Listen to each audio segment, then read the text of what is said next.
He was just 6 years old when Julian was awoken by a scream that at the time he had no idea would have a profound impact on the rest of his life. In the middle of the night, he slowly walked down the steps of his family home until reaching the living room where he found his father, sat in the armchair. He looked terrified. Julian had never seen his father like this. He was instantly worried. Next to his dad, his mum was consoling him. The pair looked up at Julian and told him not to worry. Everything was fine. His dad had just had a nightmare. Reluctantly, Julian was sent back to his bed, and he took himself back up the stairs slowly. He didn't hear the words his dad said to his mother as he left. He wouldn't know what he had said until years later, but his father had turned to his mother and said, "It appeared right in front of me. It screamed in my face. Then it was just gone." Julian never heard the scream again, but he did hear his dad downstairs often late at night, pacing up and down in the living room, unable to sleep. Something was bothering him, something that the young boy couldn't understand. This continued for months, until one day Julian's father would pace no more. There was a tragic accident. He was dead. Julian didn't know it, but a chain of events had been set in motion that night. For the next 2 decades, Julian would never know what it was like to be truly alone. It was there with them. Maybe it had always been there, but now it wanted to make itself known. Good evening. This wasn't the episode I had initially planned to kick off 2026, but over the Christmas break I was catching up on some TV, and I sat down to watch the Uncanny TV series that was broadcast in early 2025. For those who don't know, Uncanny is a hugely successful paranormal podcast from Danny Robbins that is produced by the BBC. While I know Uncanny has a decent following outside of the UK, the podcast has been turned into a TV series over here that I'm not sure is easily available globally. I got into episode 3 of season 2, which tells Julian's story, the story I want to talk about tonight, and I was completely captivated. It was terrifying, different, but there was something about it that really got to me. I couldn't quite place it straight away, but I realised it really reminded me of a case I covered on the tape library back in early 2024. And once I made that connection, I couldn't get it out of my head. Julian's full story as told by Uncanny is a little spread out. Elements of the story come to light after the initial episode was broadcasted, and there are additional shows. So if you want to hear every detail, you'll need to watch the TV show episode, the episode that comes after for the updates. Then there is a televised and an audio-only post-show, both of which fill out even more elements of the story. I wanted to try and share Julian's story in a slightly more linear fashion. Some of the timeline is also a little confusing when pieced together from these short interview clips, but I've tried my best to get the narrative straight. This episode will be broken up into the following sections. First, we will be piecing together the entirety of Julian's story, as featured on Uncanny. Then we will look at the case I was sent a couple of years ago and look at the similarities, before finally we get into the broader ideas of the Shadow Man phenomena, and looking at possible explanations of what could have happened here. If this story interests you, I strongly recommend checking out the episode of Uncanny. While I want to try and present the story in a more straightforward fashion here for the archives, I think hearing about the experiences directly from witnesses adds a lot of weight to these events. So please do try and check out both if you can. Just one last thing before we begin. I asked this in a post a couple of weeks ago, but I'm putting together plans for the rest of the year. So if there are any paranormal cases you really want to see me cover, please drop me a comment below and tell me what ones. And if you can, click like on any suggestions you see that you also want to hear. The most popular ones will rise to the top and make it more likely I won't miss them. With that out of the way, it's time to get yourself a warm drink, dim the lights and get comfortable. This one is legitimately terrifying. This is the dark case of the Crofton Shadow Man. Welcome to the Tape Library. Julian was a happy child, living in the small village of Crofton just outside of Wakefield in West Yorkshire. While there was clearly something going on with his father, Julian was young and mostly unaware of that fact. But that all changed when he was 7 years old.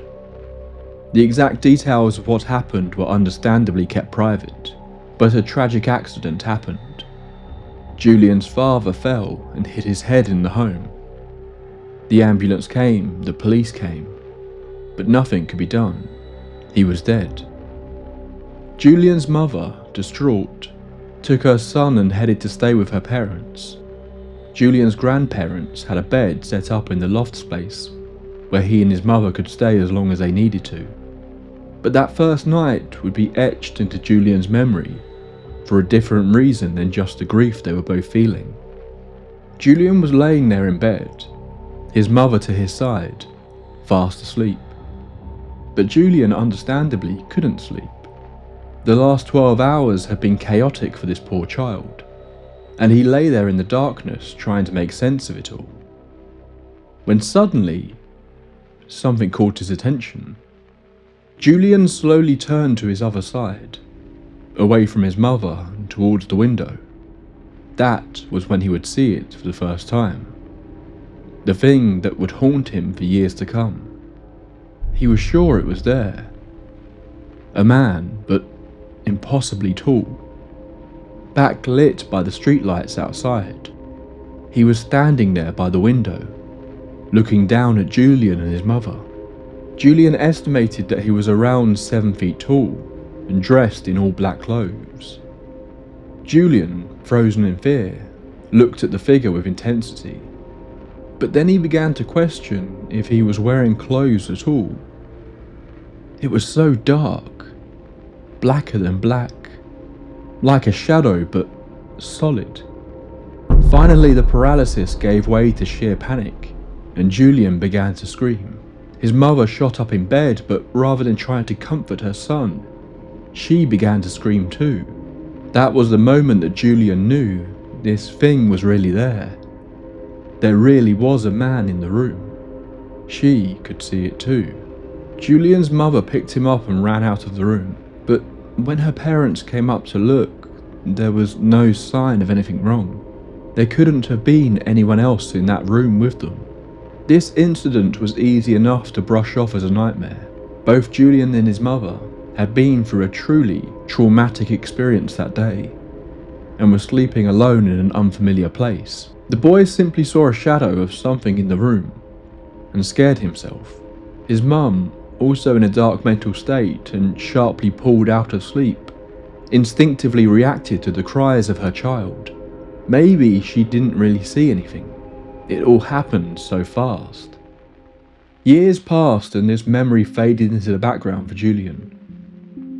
By the late 90s, he was a teenager, still living in Crofton with his mother in the same house. As a teenager, there wasn't much to do in Crofton. Julian and his friends would mostly just spend their free time wandering about, and that's exactly what they were doing on this particular evening. He was with a handful of his friends, and they were walking through the graveyard, when one of them, Martin, was suddenly startled.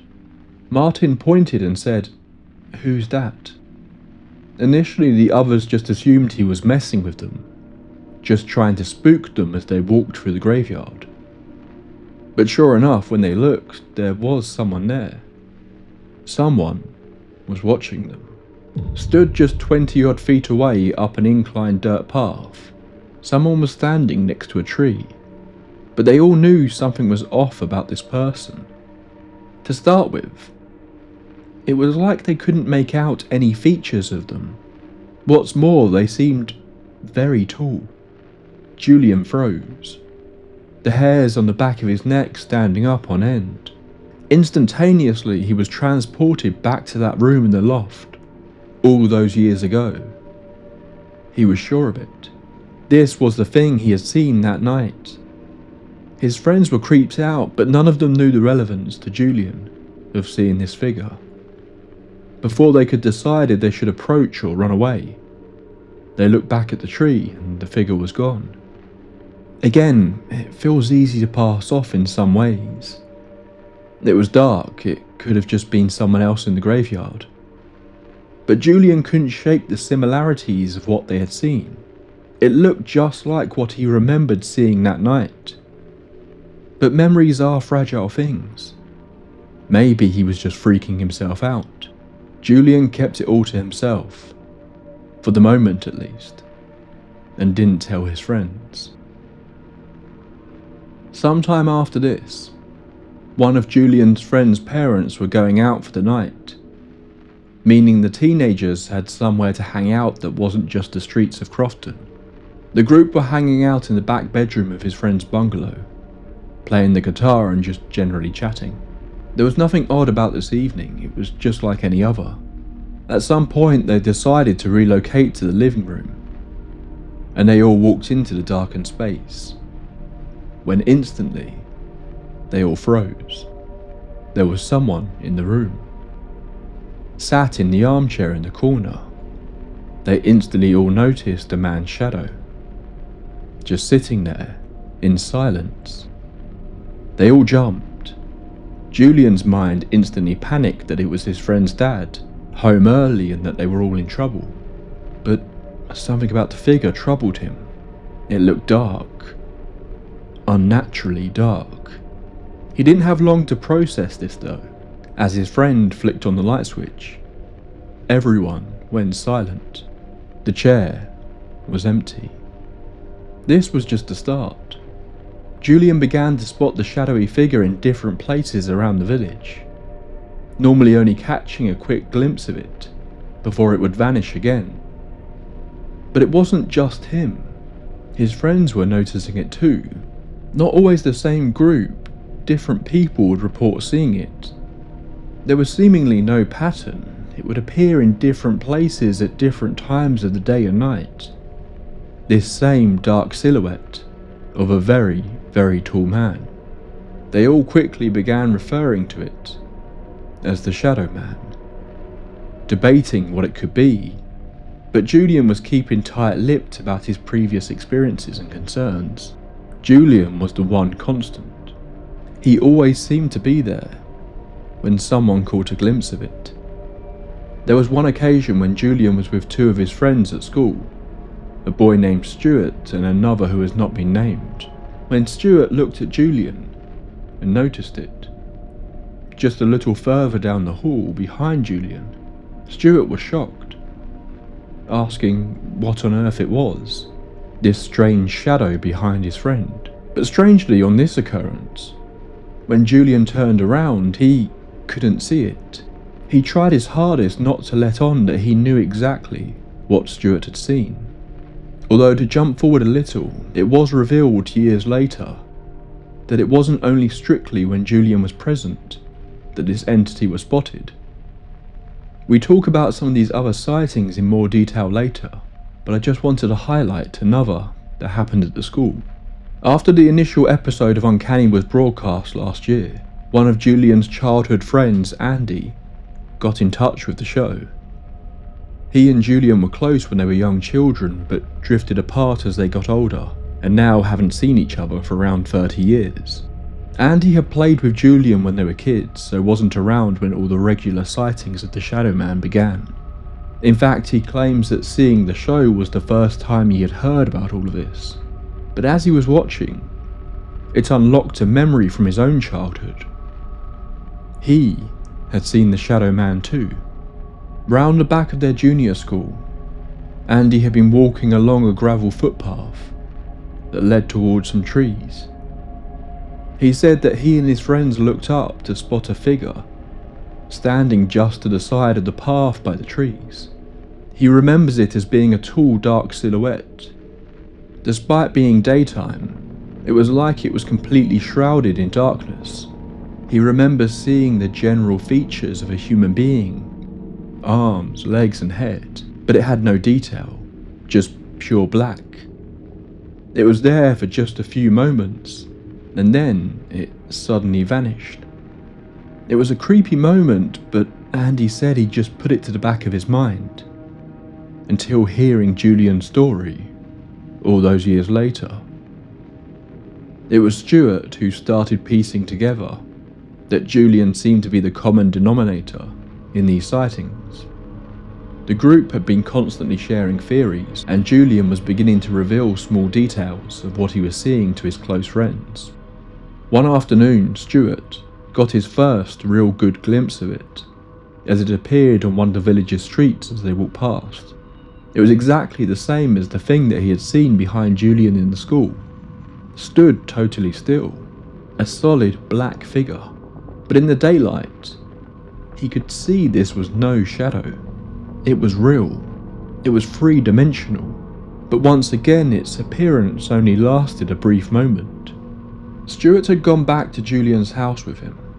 At one point, Julian nipped upstairs to get something from his room, and Stuart, clearly concerned for his friend, and genuinely quite scared by this point, decided to tell Julian's mother about what had been going on. The pair spoke about the sightings, a fact that Stuart and Julian's mother kept from him. In fact, he didn't know about this conversation until Stuart's interview on the Uncanny episode. Interestingly, Julian's mother had her own theory. When Stuart explained how it stood and the slightly odd movements that some of his friends had reported seeing on some occasions, she believed it sounded exactly like the posture of Julian's father. Had he returned to watch over his son? Or was Julian's mother trying to convince herself that whatever this presence was a positive entity, because she knew, at least deep down, more than she was letting on? One night, Julian was in his room. His friends were there again, spending another night together, chatting and listening to music. Julian was sat on his bed close to the window when he heard something, like a stone hitting his window. He paused. Then he heard it again. Julian sat up and pulled apart the blinds, expecting to see another one of his friends asking to be let in, but he didn't. Instead, he saw, standing at the bottom of his garden, that same tall, dark figure. Despite its lack of features, Julian could tell it was looking at him. It knew Julian was there. It wanted his attention. His friends quickly began to gather around the window, when the figure did something unusual. It ran. It ran to its right, through the wall that separated the garden, and down the driveway before disappearing from view. The group rushed outside and searched the perimeter of the property, but there was no sign of it. Most of the other sightings had been in random places at random times. This felt much more targeted. What's more, it filled in something about this figure. It wasn't just vanishing. It was running away when spotted, and it could move fast. Could this mean it was just a person? It didn't make sense with its appearance, but the run made it feel more tangible, like this could be someone playing a prank or even stalking the teenagers. But after this incident in the garden, things began to happen in Julian's house. It started slow, as these things often do. Items would go missing and reappear in different places. The kitchen radio would turn itself on at random times, despite there not being any batteries in it. Julian said at times it would feel like the atmosphere in the home would change. He would be overcome with the strong sensation that there was something else in the room with him. But it wasn't just the feeling of being watched. Julian made it sound very much like his fight or flight would kick in. Whatever was there felt like it was about to attack him at any moment. This would be most commonly felt in the living room, and it was the living room that Julian began to notice a strange recurring event. In the corner of the living room by the door that led to the garden was an antique Victorian cabinet. It had never done it before, but in the last few weeks it would seemingly open by itself. It had a key that you could use to lock it. But no matter how many times he would lock it, the door would be found open. At night on occasion, Julian claimed chillingly that he would actually hear the sound of the key turning before it slowly swung open. It went so far that he even attempted to seal it shut, lining the inside with blue tack and the outside with masking tape, but that didn't seem to work either. Normally he would find it open in the mornings when he got up, but a few nights when he stayed up late, he began to actually see it happening. And after a few times of witnessing it, he began to realize it was happening at the same time each night, 2:11 a.m. on the dot.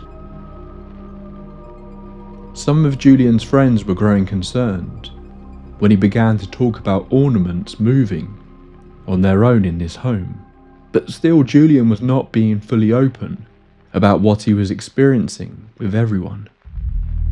Then, as the 90s came to an end and Julian entered adulthood, his story took another dark turn.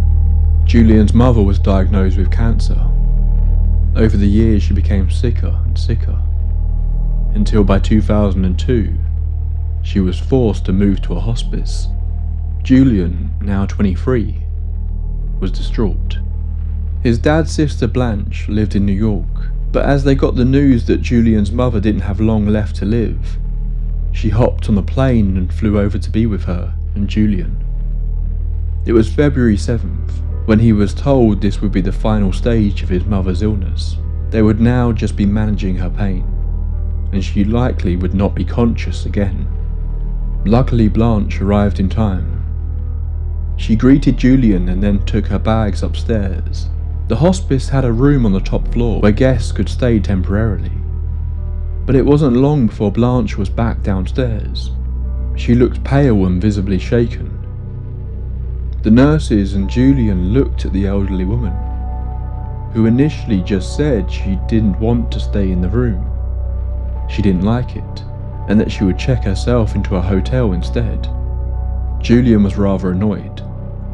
He didn't need this drama on top of everything else, but then Blanche dragged him to one side and said quietly that she couldn't go back into that room. She got a really weird feeling when she was in there, and she was sure the shadows in the room seemed to be moving. Julian didn't make the connection right away. There was too much going on, too much on his mind. The taxi arrived to take his aunt to her hotel, but she refused to go back upstairs to get her bags. Julian still thought she was just being difficult, so volunteered to go up and get them for her. At this point, he just wanted some quiet to process what was going on. Julian rushed up the stairs, through the darkened corridor and into the room that Blanche was supposed to be staying in. As soon as he stepped over the threshold, it hit him. Something was off, like he shouldn't be there. A similar feeling to what he had been experiencing in the house. Julian grabbed the bags and quickly rushed out of the room, back down the wooden steps. As he took the first few steps, he was suddenly hit with the sensation that there was someone behind him. Julian turned to look.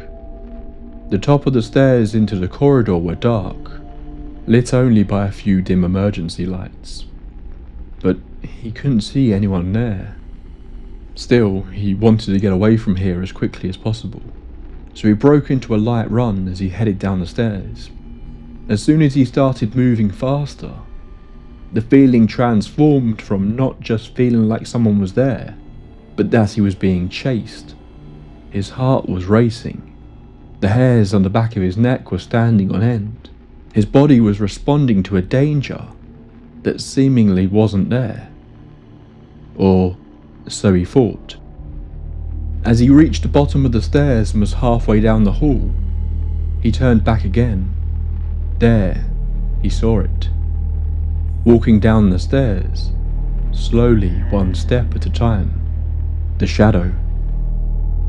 Julian came crashing through the doors that led to the reception area where his aunt and the nurses were waiting. He didn't explain. He just got his aunt into the taxi and let her leave. Julian sat with his mother until around 1 AM that night, just listening to her laboured, wheezy breathing. The events in the upstairs room mixed with the inevitable of what was about to happen to his last remaining parent was all getting too much for him. He decided he needed a break, so he drove to the nearby supermarket and sat in his car for a bit reading a magazine. He returned around 2:15 AM and rang the buzzer to be let back into the hospice, but no one answered.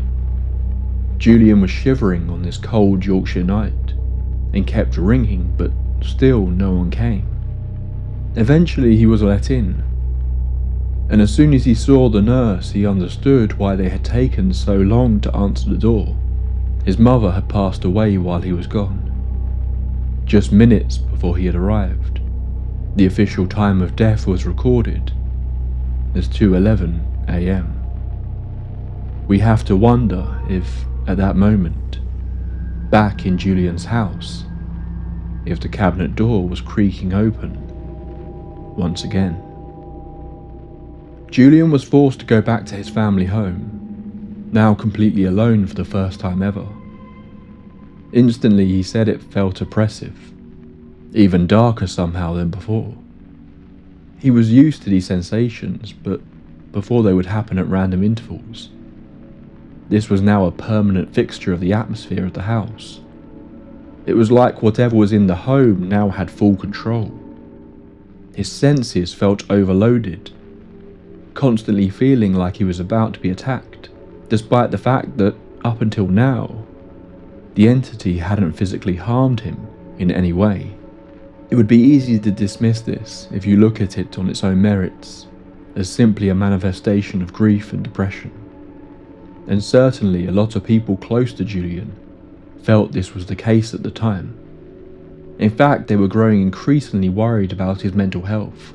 But Julian, talking today in his interviews on Uncanny, as a now music teacher in his mid-40s, says that he doesn't believe that was the case. He said by this point he had lost his dad, both his grandparents, and a few close friends. He was used to the feelings of grief, almost numb to it. This wasn't grief. This was something else. The Shadow Man sightings had to be something. Other people had seen it, but the events taking place in Julian's home were much more personal. Any time he tried to talk to people about it, he would get the familiar look of compassion, the face of a friend worried that he was losing his mind.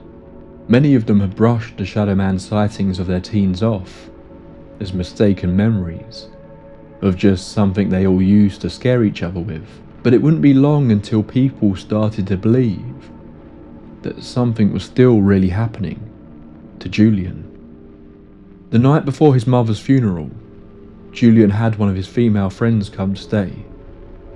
She wanted to keep an eye on him that night, as there had been murmurs about his state of mind. She was also really close with Julian's mother. Julian was sleeping upstairs in his room while his friend had taken the sofa down in the living room. In the middle of the night, she came in and woke him up. She didn't really explain why, but she just said that she couldn't sleep downstairs on her own. Julian gestured for her to get into bed with him. Then, the sound started. At first, he thought she was snoring. She must have been exhausted. She had fallen asleep almost instantly. But then she nudged him in the side and asked, "What's that sound?" It was like breathing, wheezy breathing, and it seemed to be originating from the gap on the pillows between their heads. Julian's blood ran cold when he realized the sound was familiar to him. It was the same way his mother had been breathing the night she died. This was when everything began to spiral. For the next few months, Julian was tormented practically daily by whatever was in their home. He saw the Shadow Man for the first time in a while shortly after the funeral. He was sitting alone in his kitchen when he suddenly heard a sound coming from the stairs. He turned to his left and he caught a glimpse of it, walking up the stairs. Loud, heavy footsteps as it moved, as though it wanted him to be aware it was there. Julian was so scared he felt like he couldn't move. As far as I'm aware, this was the first time he had actually seen the shadow in his home, even if he had felt its presence before. Julian, still sitting in his seat, listened carefully. From above he could hear it shuffling down the upstairs hall until it reached his mother's bedroom. Then it entered, the footsteps creating a clear path in his mind of its journey around the bed to where her wardrobe was. Then it paused. A few moments of silence before the footsteps started up again, but this time they just seemed to be pacing back and forth in his mum's room, until eventually it just went silent. From that point on, Julian was too scared to go upstairs to his bedroom. He began sleeping on the sofa, but he couldn't do it at night. At night he would stay up vigilant. At night he would stay up and see the cabinet creak open at 2:11 a.m. At night he would be too scared to rest.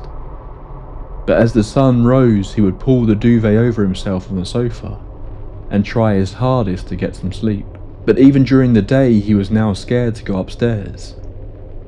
Despite most of the activity taking place in the living room, he said every time he went to the bottom of the stairs, it was like he could feel it was there, standing at the top of the stairs, looking down at him, as though it were daring him to come up.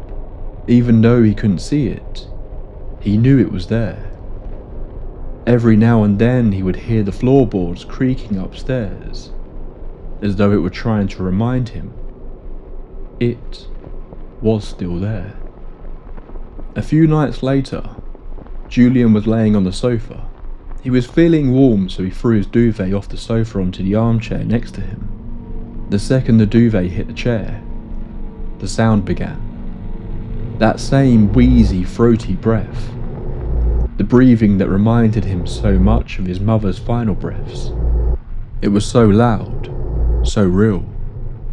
He panicked and ran out of the house, climbing into the back seat of his car. He had no idea what he was doing, where he could go, but he sat there trying to compose himself, when suddenly it appeared right in front of him, sitting on the back seat with him. The shadow figure just appeared from nowhere in the blink of an eye.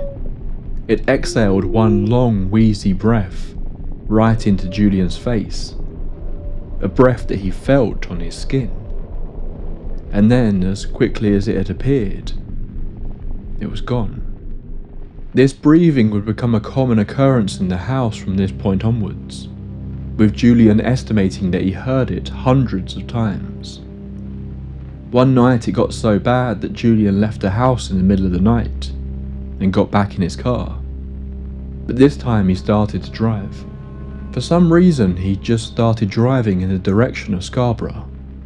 He didn't know anyone there, it just felt like a place far enough away from the house, a place that he could think. After a couple of hours, Julian finally calmed down, turned the car around and got back to his house around 5 a.m. When he got there, he was surprised to find 2 police officers standing outside his house, demanding to know where he had been and what was going on. As I've already said, Julian's friends were growing increasingly worried about him, and one had tried to call him that night, but obviously got no answer. They went round to the house to find all the lights on, but with no one answering the door, they decided to call the police. The police had entered through a door that Julian hadn't locked, and of course found nothing wrong, but waited around in the hope of talking to Julian to make sure everything was okay. Julian asked them why they hadn't waited inside, to which the police sergeant that was there responded that they felt like something was wrong with his house. they didn't like being in there. A fact that made Julian not afraid, but thankful. It was another sign this wasn't all in his head. Other people were feeling it too. Julian's close friend Martin was very skeptical about all this. Despite being one of the people to see the Shadow Man in the graveyard, he thought at the time there was a logical explanation for all of this, and to this day he still has that viewpoint, although he couldn't tell you what that explanation could be. But he was very worried about his friend. He thought Julian was having a breakdown, and he offered to come and stay with him one night. Julian was telling Martin about what was going on, how objects kept moving in the house, but was very hesitant to reveal the exact details of what had happened, especially about the Shadow Man and the breathing. Julian was agitated and visibly anxious, but Martin hoped having him there would calm him down. The two men fell asleep in the armchairs in the living room that night. Seemingly Martin's presence had relaxed Julian enough to actually fall asleep. But it would be Martin who was the one jolted awake. He said he was awoken by some sort of breathing, but not just a sound. He felt it on his face, as though someone just let out a big sigh right in front of him. Martin's eyes quickly flicked open, and he jolted backwards in the seat. But there was no one there. Julian was still asleep in the armchair on the other side of the room. While he might argue that he is still skeptical about the whole thing, the incident scared Martin enough that he woke Julian up and suggested they go and stay at his house instead. Julian hit his true breaking point just a few nights later. Again, he was laying on the sofa late one night when the now familiar sound of the cabinet door creaking open was heard. Then seconds later, the breathing began. Julian didn't look around. He just laid on his back and kept staring up at the ceiling. He couldn't face it. Not again. He was broken. He made a plan in his head. He would jump out, run out of the house to the phone box, and call 999. He didn't know what he expected the police to do. He just needed someone to help him. But as he finally plucked up the courage to move, he said it was like something struck him. Whatever it was had hit him so hard that it knocked the wind out of him. He had long had a constant fear that the entity would attack him, and seemingly it finally had. A demonstration of its power. Then he heard a loud noise screeching across the room. Julian jumped up off the floor onto the sofa and glanced around the room. The armchair that had been there next to the back door had been pulled across the room and placed in front of the TV. But there was something else. Something on the chair now. It was the family photo albums. They had all been placed on the edge of the chair, stacked on top of each other. But it wasn't possible. His mum kept those in her room. They were in her wardrobe. He hadn't touched them since she had passed. That was when he glanced up to the clock. 11 minutes past 2. It wasn't as though Julian hadn't tried to reach out for help from anyone though. Julian wasn't religious, but he did know a priest. In fact, it was the priest who had overseen his mother's funeral. Just 2 weeks after she had died, Julian had got in touch with the priest asking for help. But as so many others seemed to believe, the priest thought Julian was just suffering the weight of grief. He tried to give the young man guidance, but he wasn't taking the claims of a haunted house all that seriously. But Julian ended up contacting the priest over and over, and while he might not be a believer, in his mind, this was a priest's job. Who else could deal with something like this? Eventually the priest did come to the house. He asked Julian to wait in the garden, and the priest walked around the house blessing each room. By this point, Julian's friends had been trying to look after him each night. taking it in turns to come round in the evening and lock up the house before Julian would then come and stay with one of them. This time it was Martin's turn. The pair checked the house over, shut all the windows up, and left around 10:30 p.m. to stay at Martin's. They returned the following morning around 9 a.m. As soon as they did, they knew something was wrong.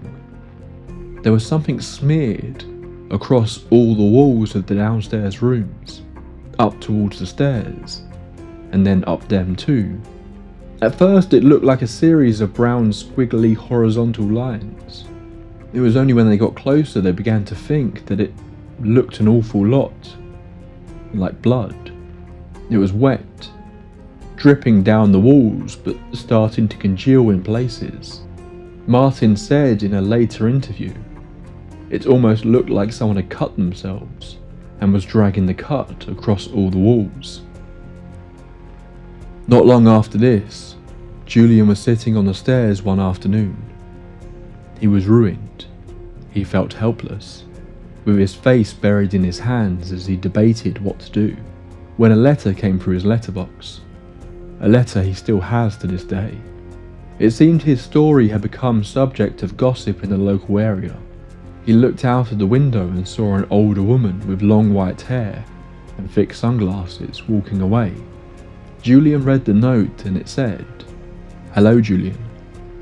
Mary only needs to come round for half an hour to discover who or what is causing the problems and why, and then pass them on to the spirit world. Please contact either one of us. Don't let this get worse when it's so simple to put right. From Mary and Helen." Just a few short days later, they came to the house. Mary apparently walked straight in through the front door without saying a word to Julian. She immediately made a beeline to the living room, her attention purely focused on the corner of the room where the cabinet sat on one side of the doors and the armchair on the other. Finally, Mary spoke. She said to Julian, "That's where he is. He's really tall. He stands in the corner all day watching you. He's watching you right now." But then Mary's head shot to the left. She told Julian he was running. That it had run upstairs. That it knew why she was there.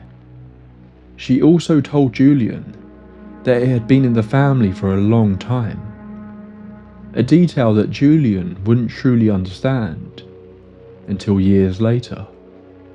Much like the priest, she asked Julian to wait in the garden, and whatever Mary did while she was in the house seemed to have some effect. Julian said when he re-entered the house it felt lighter for the first time in a long time, but it didn't last. While the activity wasn't the same as it had been, things were still happening in the home. Julian was still not alone.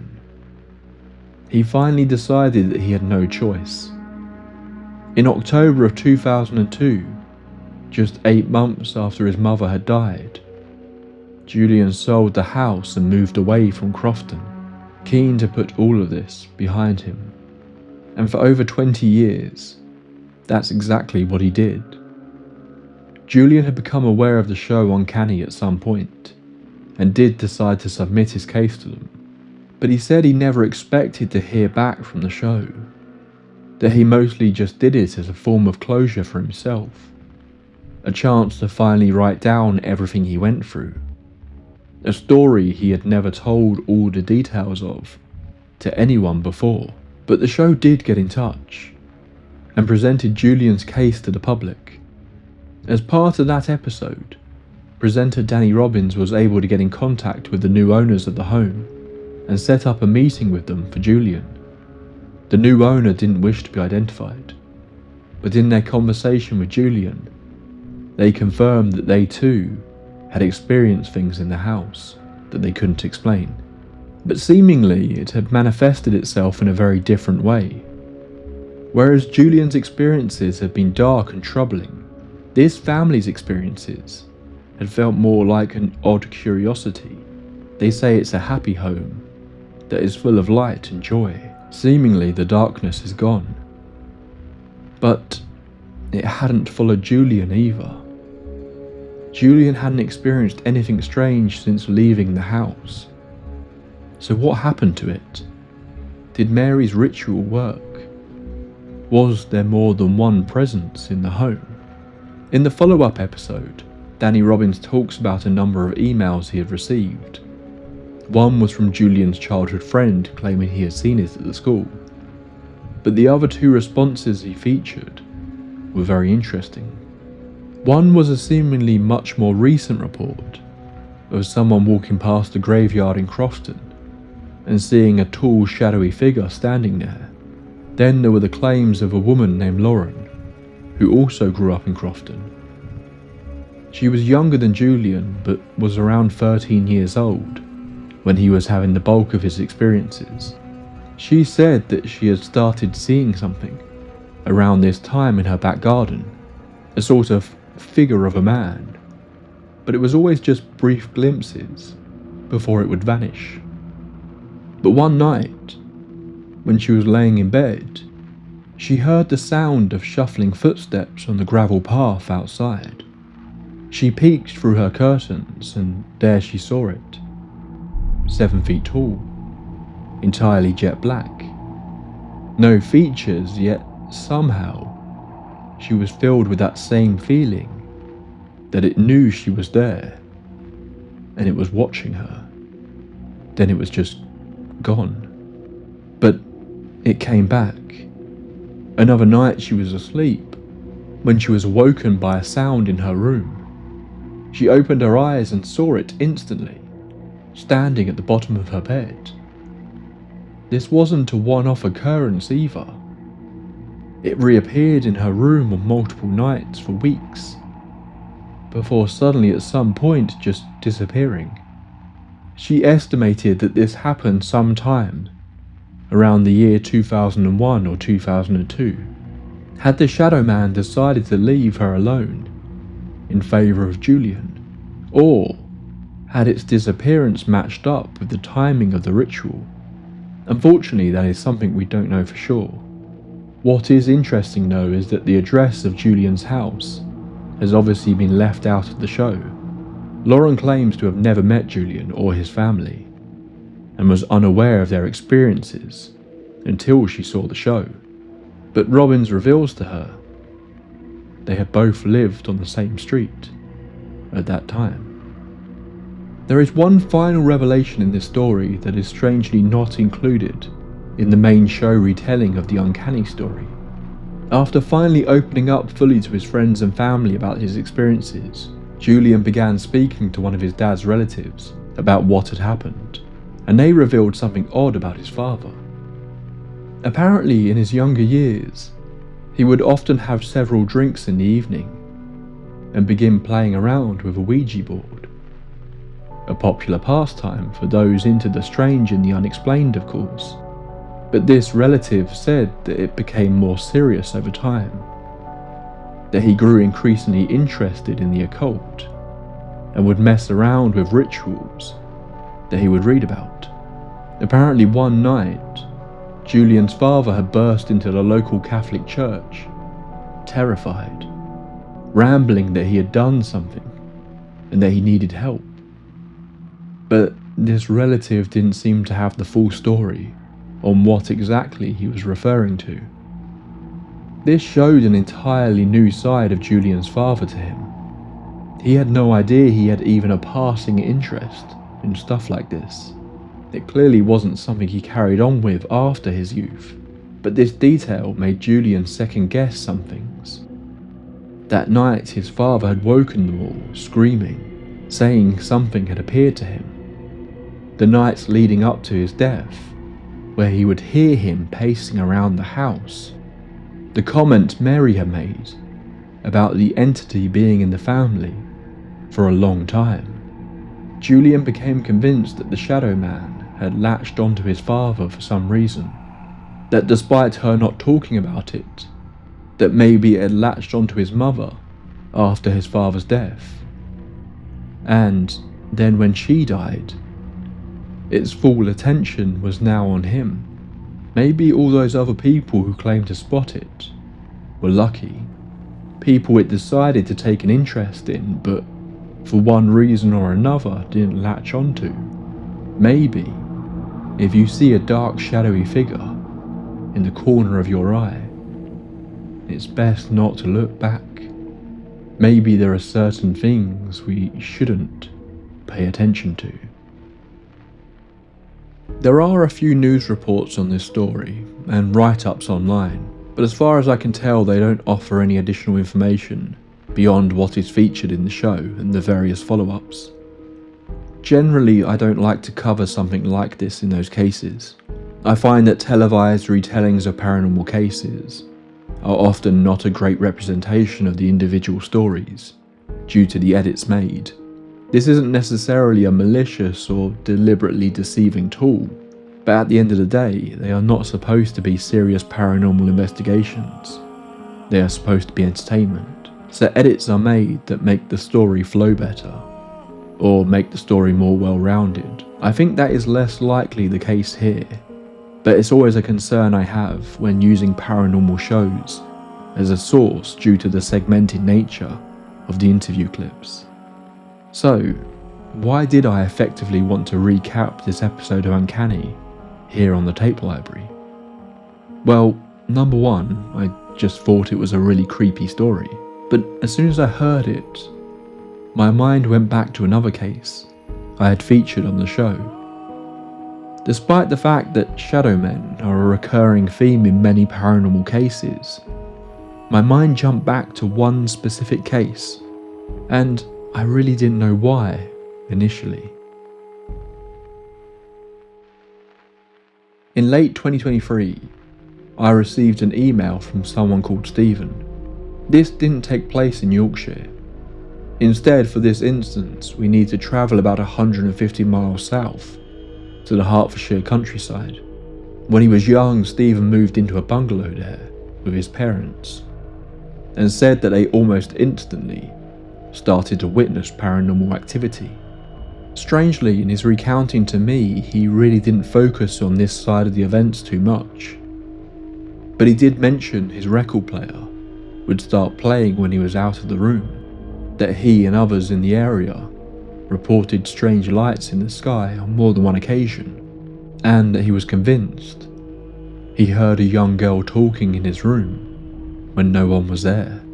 This all began in 1993, but the main bulk of his story happened in October of 2006, just a few years after Julian last saw the Shadow Man. Stephen's parents were away that weekend, so he was left to take care of the home and the family dog, a golden retriever named Bailey.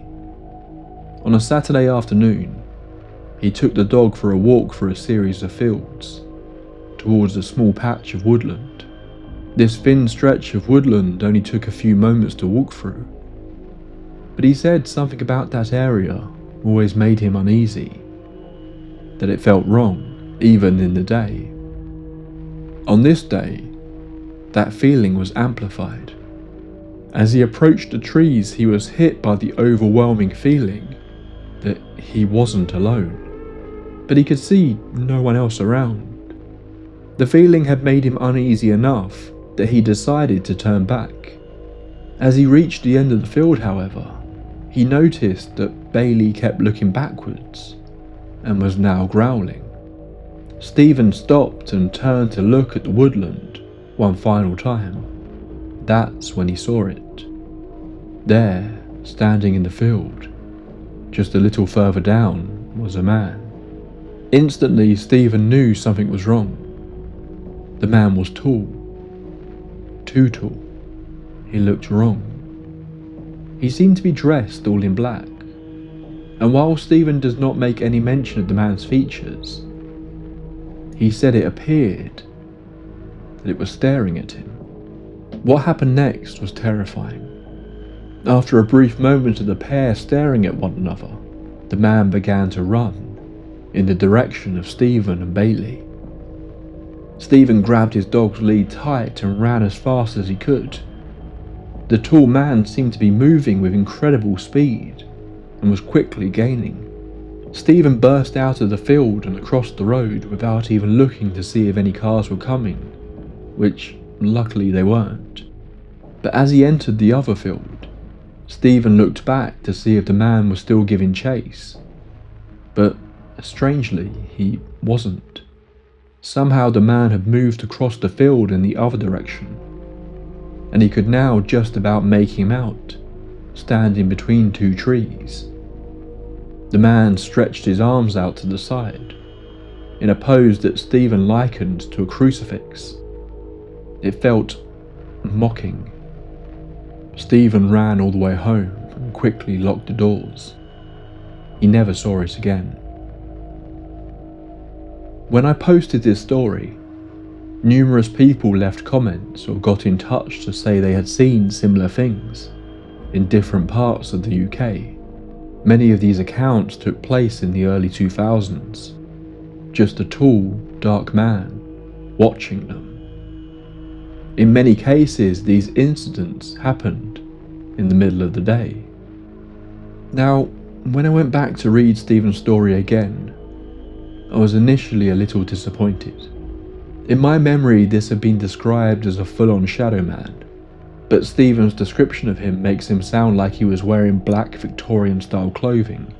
He even mentions a top hat, which brings to mind another infamously reported shadow man entity, the Hat Man. However, the Hat Man is a character that has become so ingrained in internet culture, it becomes hard to know where actual reports of sightings of the Hat Man end and the creepypastas begin. But still, there was something about it that really reminded me of Julian's case. Although the Shadow Man in Julian's case is described as just being solid black, both Julian and some others did believe it was wearing clothes the first time they saw it. The eeriness of seeing it in the middle of the day echoed a lot of his friends' sightings. The way it seemed to watch, the way it seemed to almost tease and mock them, the extra reported paranormal activity, although in this case, that happens before the Shadow Man sighting, rather than after. But it was none of those details that were eating away at my brain. It was the run. Julian sees the Shadow Man run in his garden that one night. The medium who comes to help claims she sees it run up the stairs. On the surface, it feels like such a minor detail. But in all the cases I have covered for the tape library so far, the claim of seeing an entity running is really unusual. I'd be curious if any of you out there can think of any other stories where a sort of ghostly apparition is said to run. If so, please do let me know in the comments. I know I mentioned before that shadow men are a really common recurring element in many paranormal cases, but they tend to be spotted in a home and they disappear at random, often only being spotted in the periphery of someone's vision. So many times they appear in people's bedrooms at night, and it's easy to use sleep paralysis as the explanation. But in both of these cases, this shadow man is standing out in the open, as though it wants to be seen, as though it can go anywhere it chooses, appear to anyone it chooses. Could this have been the same thing that Julian and his friends and neighbours had seen? Was it out there looking for someone new to latch onto? So what really happened? We can talk about the power of grief, how depression can totally alter our perception of the world. But it's really hard to look at Julian's case and say with clear certainty, that is all this was. Yes, it could possibly explain some of the downward spiral he went on after his mother passed, but it certainly doesn't explain the experiences of all his friends, nor the other witnesses that came out later. Normally, I try my best to lay out multiple possible explanations for the skeptical side of each case. But in this one, the only one I keep coming back to is that this is simply a hoax, a way to get on TV and get some attention. that he got a group of friends together and simply came up with this whole story, even encouraging others to get in contact with the show after the initial broadcast to feed his story. This certainly could be the case, but if it were, it seems it was only to get the attention of Uncanny, rather than for any further gain. Julian hasn't suddenly started doing the media circuits. As far as I know, there is no book about the Crofton Shadow Man in the works. I'm not sure I can fully accept this though. Julian comes off genuinely quite shaken by this whole thing. He also seems fairly introverted. At least one of his friends argues that this wasn't paranormal, and there is an explanation, but he just can't seem to figure out what it is. They all seem to reveal details through their various interviews that the others aren't fully aware of. If this is a hoax, they have done a great job of putting on the act. Plus, if this is a hoax, he has dragged the names of his deceased parents and pulled in the new owners of the house into this web of lies, which feels pretty wrong if this was just intended to be a bit of fun. But honestly, even though I'm unsure if this is the case, it's the only skeptical theory that truly makes sense to me. The only other possibility I can consider is that Julian told his story about the Shadow Man to his friends when they were young, and they basically all scared each other into believing it was real, a sort of shared delusion. And when Julian's life began to unravel, he started to fall back into this fantasy of the Shadow Man, blaming it for all that was wrong in his life. But I still think there are plenty of holes with this idea, including the other witnesses and the new owners. So, if they really did see something, what was it? Well, there's a few threads to tug at here. The new owner says they have experienced the activity, but that it wasn't like what Julian faced, which begs the question, does the paranormal act almost like a mirror? Julian was going through a very dark time, so it presented in a dark way to him. But this new family are happy and joyful, so don't face the same kind of thing.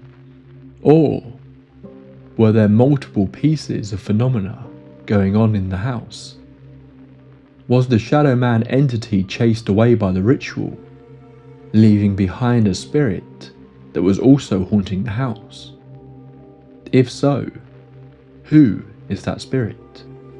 What about the occult practices that Julian's dad was involved with in his youth?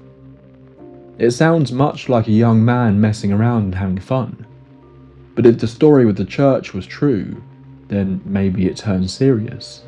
Maybe he was able to summon something, and that something was this shadow being.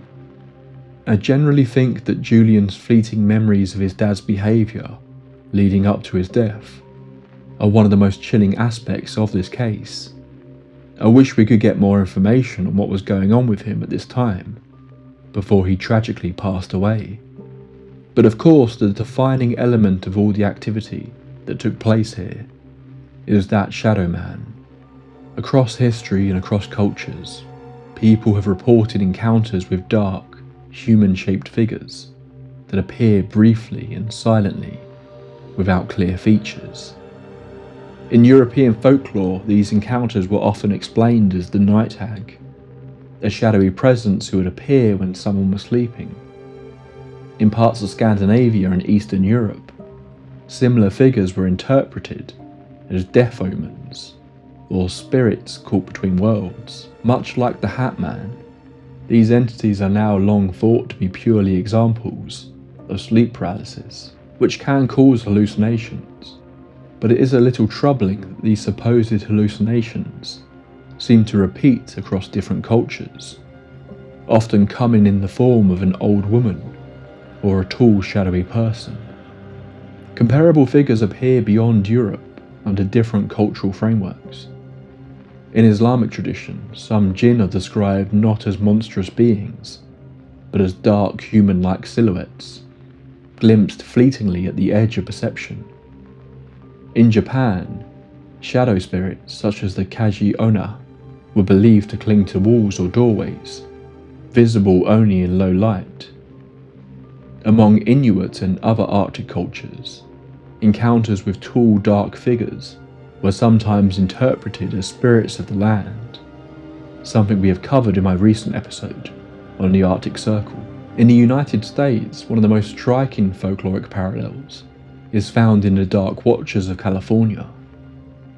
These figures have been reported for over a century in the Santa Lucia Mountains and surrounding coastal ranges.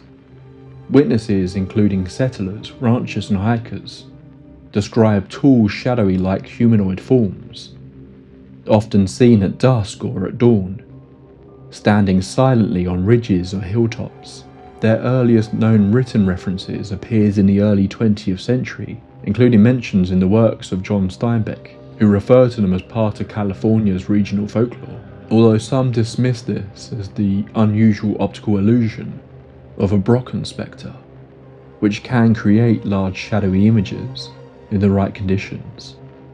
The shadow men come up time and time again across folklore and tales of the paranormal. And maybe it's just how we are hardwired.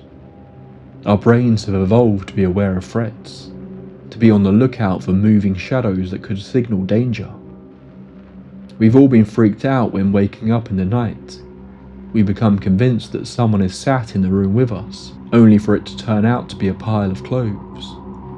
The brain jumps to the idea of a threat first, and then we rationalise it later. But if Julian's story is accurate, if the story his friends tell is accurate, if Stephen's story is accurate, then surely these can't be simple hallucinations or mistakes, can they? They appear in such vivid detail, to so many different people, in such different situations. I think this one got to me a little due to personal experience as well, because while I see myself as a skeptic, I do have one strong memory from my childhood of seeing something like this. Something I have always passed off as a fragmented memory of a dream. But it makes me wonder, what if it wasn't a dream?